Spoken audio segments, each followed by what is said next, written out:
Hello guys, in today's video I will be showing you how to fix Mobile Legends not working problem. So the answer is easy. Just go to the settings and then scroll down to the apps section and then go to the search and search Mobile Legends, and then go to the storage, and here you will find this clear cache option. Click on it.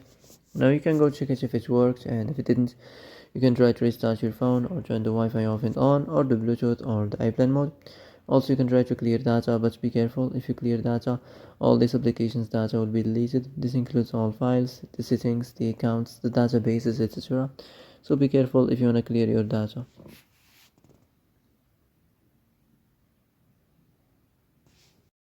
And that's it for today's video. I hope this is the answer you've been looking for.